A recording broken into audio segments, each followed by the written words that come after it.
warahmatullahi wabarakatuh. Perkenalkan, saya Yasserli Amelia dengan NIM 24058138.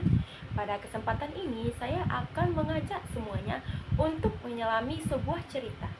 Cerita yang lahir dari realitas di sekitar kita, tentang jalanan, tentang malam, dan tentang kisah yang sering luput dari perhatian kita.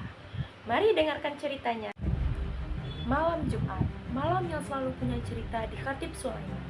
Bukan sekedar malam biasa, tetapi malam di mana deru knalpot akan mulai terdengar, dan anak-anak muda akan menjadikan jalanan sebagai aksi keberanian mereka.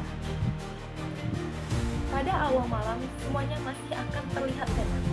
Lampu jalan bagaikan saksi bisu yang tahu bahwa ada sesuatu yang sedang ditunggu. Satu motor lewat, lalu dua, lalu semakin lama. Anak-anak muda mulai berdatangan. Ada yang santai sambil ngopi, ada yang tertawa, bercanda, dan ada yang hanya duduk seolah ada sesuatu yang sedang ditunggu. Dari kejauhan mereka masih memantau. Apakah lampu patroli itu masih terlihat? Apakah beberapa polisi itu masih berjaga? Selagi mereka masih ada, mungkin semuanya masih terlihat tertib. Tidak ada yang berani gas terlalu keras, tidak ada yang memacu kecepatan terlalu kencang. Semuanya menahan diri. Tetapi kita tahu, ini hanya soal waktu. Dan benar saja, ketika malam makin larut, ketika jalan makin sunyi, dan ketika patroli perlahan menghilang, Khatib Sulaiman berubah. Suara knalpot tiba-tiba meraung. Bram! Sunyi pecah. Sorakan dari pinggir jalan itu. Gas, gas, dan gas. Kerumunan bertambah. Anak-anak muda tumpah ruah memenuhi trotoar. Motor-motor yang tadinya diam sekarang diderungkan, diseting ulang, dan dicek sekali lagi. Lampu jalan memantul di bodi motor. Malam itu, Khatib Sulaiman bukan sekedar jalan kota. Dia berubah menjadi lintasan. Lintasan adrenalin, lintasan ego, dan lintasan pembuktian diri. Dan dalam hitungan detik, motor melesat membelah malam. Sorakan pecah, teriakan menggema. Beberapa orang kegirangan, beberapa orang merekam dengan ponsel, dan beberapa hanya terdiam, terpukau oleh kecepatan. Di detik itu, tidak ada rasa takut, tidak ada aturan. Yang ada hanya satu, gue harus lebih cepat. Banyak yang bertanya, apa sih yang bikin mereka nekat melakukannya? Jawabannya tidak sederhana kelihatannya. Ada yang ingin dianggap keren oleh teman-temannya, ada yang merasa bahwa di jalan inilah dia bisa menunjukkan siapa dia, dan ada yang sedang lari dari tekanan hidup, dari keluarga, dan dari kenyataan yang terasa sendiri.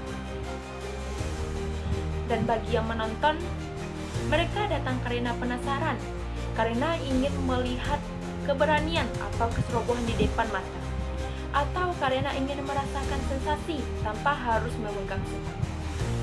Di balik semua sorakan itu, ada sesuatu yang sering mereka lupakan.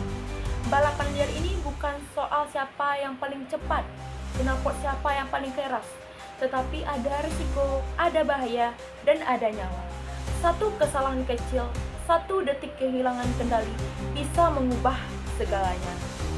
Jalan yang awalnya jadi ajang tawa, bisa menjadi tempat penyesalan.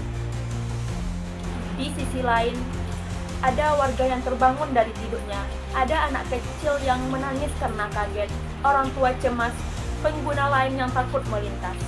Mereka tidak membenci anak-anak ini, mereka hanya takut kehilangan seseorang karena kecepatan yang tidak punya tempat. Dan begitulah, malam itu Khatib Sulaiman berakhir seperti biasanya. Setelah beberapa kali ronde balapan, kerumunan itu perlahan bubar. Motor-motor itu kembali berjalan seperti biasanya. Jalan kembali sunyi seolah tidak pernah terjadi apa-apa.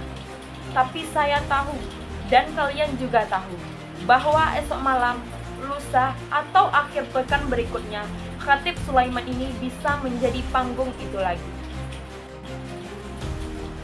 Balapan liar ini tidak bisa dicegah hanya dengan razia, tapi yang dibutuhkan adalah ruang, lintasan resmi, pembinaan, dan tempat yang aman untuk menyalurkan adrenalin. Karena mungkin yang mereka cari bukan bahaya, tetapi pengakuan. bukan kematian, tetapi akhir. Sebelum jalan kembali memakan korban, sudah saatnya kita bertanya, apakah kita hanya ingin melarang atau benar-benar ingin menyelamatkan?